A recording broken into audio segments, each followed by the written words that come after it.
Battle of Pitches présente, piégé par Monsieur Campbell. Chapitre 3. Très bien, virez-lui l'argent et dites-lui de me rencontrer ce soir. Nous devons discuter des détails du mariage pour le conclure au plus vite.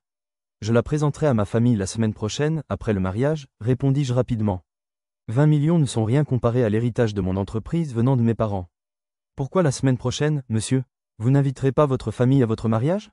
Demanda William avec hésitation. Je hochai rapidement la tête. Je ne veux pas d'un grand mariage. Ce n'est qu'un mariage de convenance. Une fois que l'entreprise sera entièrement à mon nom, nous pourrons aussi nous séparer de cette femme, expliquai-je. Il rit à ma réponse et secoua simplement la tête. William travaille avec moi depuis plus de 10 ans, il me connaît donc très bien. À mon arrivée à la fête de famille, tous les regards se tournèrent immédiatement vers moi. Mais je les ignorais et me dirigeais droit vers mes parents et mes grands-parents. Tu es encore en retard, me réprimanda aussitôt papa. Je soupirai. J'ai énormément de travail au bureau, papa. Tu sais à quel point je suis accro au travail, répondis-je simplement. Je saluai également mes grands-parents. Maman embrassa ma joue quand je m'approchai d'elle. Je ne te donne que cette année pour trouver une épouse et donner un héritier à la famille. Si tu n'y parviens pas, je m'assurerai que... J'ai déjà une femme, papa, déclarai-je. Un silence s'abattit sur la pièce. Même les personnes assises aux tables voisines nous regardaient. Je levai les yeux au ciel, exaspéré par leur réaction. Quoi? Tu te moques de nous, Christopher? Ne me dis pas que tu vas juste prendre la première femme que tu trouves et l'épouser? Le statut reste primordial. Elle devrait au moins être de notre rang dans la société, s'exclama maman, haussant un sourcil avec une pointe d'ironie. Je ne suis pas un enfant pour que vous décidiez à ma place qui je dois épouser. L'important, c'est que j'ai déjà une femme, alors contentez-vous de vous taire. Déclarai-je avec colère. Leur insistance pour que je me marie n'avait plus rien d'amusant. De toute façon, j'avais déjà vu le visage d'Aria. Elle est très belle, donc je suis sûr qu'elle pourra me donner un héritier tout aussi séduisant. Tout de même, je veux rencontrer cette femme. Et tu es l'aîné, tu mérites un mariage grandiose où tous nos proches et amis seront invités. Tu l'as déjà épousée ou ce n'est pas encore fait? Demanda curieusement maman. Je choisis de ne pas répondre davantage et m'excuser poliment avant de m'éloigner.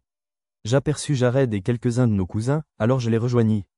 Ce soir-là, je ne comprenais pas pourquoi j'étais excité à l'idée de rencontrer Aria en personne. Si je pouvais la mettre dans mon lit dès ce soir, ce serait encore mieux.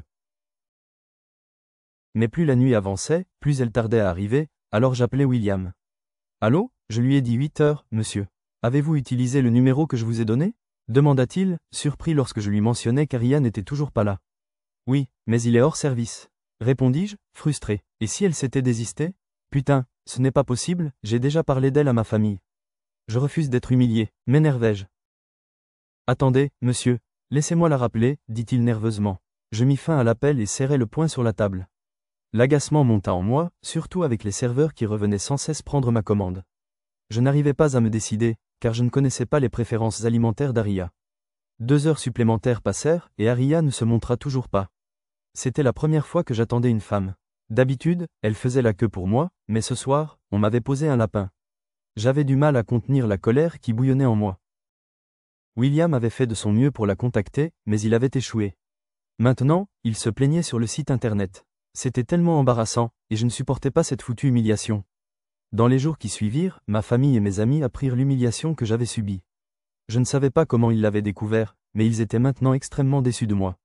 Surtout papa, qui n'arrivait pas à croire que j'avais enduré une telle honte juste pour avoir une épouse. Monsieur, vous avez une visite. Je relevai le visage en entendant la voix de ma secrétaire, Tammy. Mon humeur était exécrable depuis quelques jours, alors il m'approchait toujours avec précaution. Je n'acceptais plus aucun visiteur ces derniers temps, surtout si c'était pour des affaires. C'est Madame Véronica. Elle a dit qu'elle ne partirait pas tant que vous ne l'aurez pas reçue, répondit-elle avec hésitation. Je serrai les dents et soufflai d'exaspération. Je vis Tammy déglutir et devenir encore plus nerveuse. D'accord, faites-la entrer. Préparez aussi des encas pour elle, acceptai-je à contre-cœur.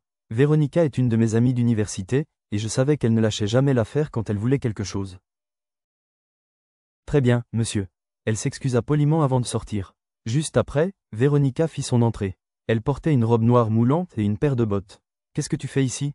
Je suis occupée, lançai-je froidement dès qu'elle s'approcha. Mais elle se contenta de rire. Bien sûr que tu es occupée. C'est pour ça que tu as même essayé un site de rencontre, répondit-elle sarcastiquement. Je jurai intérieurement, ma colère montant d'un cran. En ce moment même, j'avais payé des gens pour retrouver cette femme. J'espérais avoir des nouvelles rapidement. Je comptais bien lui faire payer sa tromperie. Dis-moi juste ce que tu veux. Je n'ai pas envie de discuter avec toi, répondis-je d'un ton calme mais ferme. Elle sourit et s'approcha de mon bureau.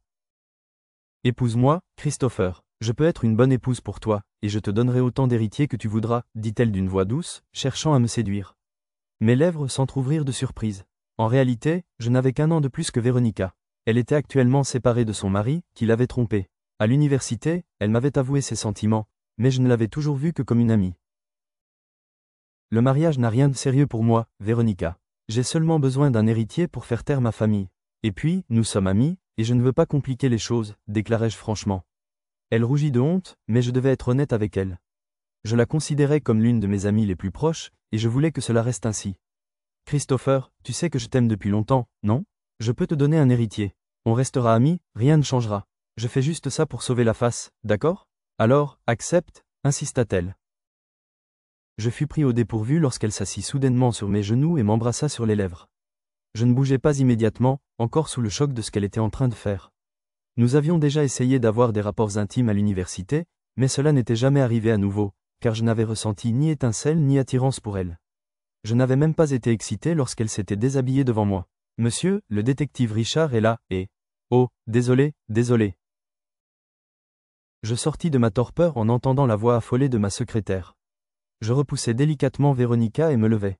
Véronica, de son côté, lança un regard noir à ma secrétaire, qui affichait maintenant un air désolé. Je soupirai et jetai un coup d'œil à Véronica, qui fixait sévèrement ma secrétaire. Cette dernière poussa un petit cri et s'inclina rapidement. Je suis désolé, Véronica, mais je ne peux pas accepter ton offre. Je ne peux pas t'épouser. J'accorde une grande importance à notre amitié et je ne peux pas te blesser. Ce que tu proposes est impossible, m'excusai-je doucement auprès de Véronica. Elle me regarda, la douleur visible dans ses yeux. Je déglutis avec difficulté, car je ne voulais pas lui faire de mal.